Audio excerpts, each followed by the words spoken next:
She's made thousands of meals for me. বাড়ির কাজের মানুষটির আজ বিশেষ দিন। যে মানুষটি প্রতিদিন বাড়ির সবার দেখভাল করেন, সে মানুষটির জন্য হয়তো আমরা তেমন কিছুই করতে পারি না। বিনিময়ে অনেক সময় দেই শুধু কষ্ট আর বঞ্চনা। কিন্তু সবাই যে এক নয়, সেটি যেন নতুন করে প্রমাণ করে দিলেন এক তরুণী। তিনি ভাবলেন বাড়ির গৃহকর্মীকে এবার একটু ভিন্নভাবে চমকে দেবেন। যে ভাবনা সে কাজ। প্রথমে নিজের হাতে রান্না করলেন গৃহকর্মীর পছন্দের সব খাবার। এরপর পুরো আয়োজনটি ক্যামেরায় ধারণ করলেন।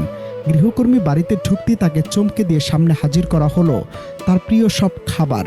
শুনতে অবাক লাগলেও এমনই এক ভিডিওতে এখন তোলপাড় নেট পাড়া।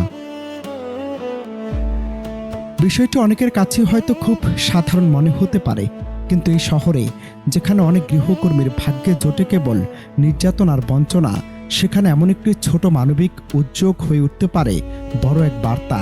ঘটনাটি যেন আবারও প্রমাণ করে সবার উপরে মানুষ সত্য, তাহার উপরে নাই। এই ব্যস্ত শহরে প্রতিদিন খবরের কাগজ খুললে যখন চোখে পড়ে গৃহকর্মীদের উপর নির্মম নির্যাতন আর বঞ্চনার গল্প, ঠিক তখনই এক টুকরো আলো হয়ে সামনে এলো এই ভিন্নধর্মী ভালোবাসার উপাখ্যান।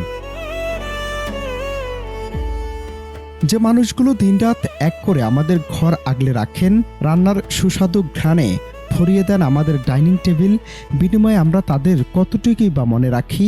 সোশ্যাল মিডিয়ায় ভাইরাল হওয়া সেই ভিডিওতে দেখা যায় সদ্য কোভিড থেকে সুস্থ হওয়া লিনচিয়া দীর্ঘদিনের রান্নার জড়তা কাটিয়ে রান্নাঘরে দাঁড়িয়েছেন। উদ্দেশ্য নিজের জন্য নয়, বরং গত 3 বছর ধরে তাকে পরম যত্নে আগলে রাখা তার গৃহকর্মী জামিলার মুখে হাসি ফোটানো।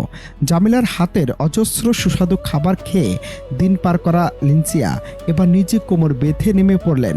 এরপর নিজ হাতে গৃহকর্মীর পছন্দের সব খাবার তৈরি করলেন তিনি। ভিডিওর সবচেয়ে আবেগঘন মুহূর্তটি আসে তখনই, যখন ঘরে ঢুকে টেবিলে নিজের পছন্দের খাবারের রাজকীয় আয়োজন দেখে থমকে যান জামিলা। প্রিয় আপার হাতের এই উপহার দেখে বিস্ময় আর আনন্দে চোখ মুখ চকচক করে ওঠে তার। লিনচিয়া জানান, জামিলা কেবল একজন গৃহকর্মী নন, বরং তার জীবনের কঠিন ও একাকী মুহূর্তগুলোর এক অবিচ্ছেদ্য অংশ। মন ভাঙার দিনে সান্ত্বনা দেয়া থেকে শুরু করে জীবনের সাধারণ মুহূর্তগুলোতে জামিলাই ছিলেন তার সবচেয়ে বড় মানসিক আশ্রয়। আর তাই আজ প্রতিদান দেওয়ার পালা, আর সেটাই করে যেন তৃপ্তিতে মন ভরলেন তিনি। অনন্ত হাসান মাসুদ, বাংলা টিভি।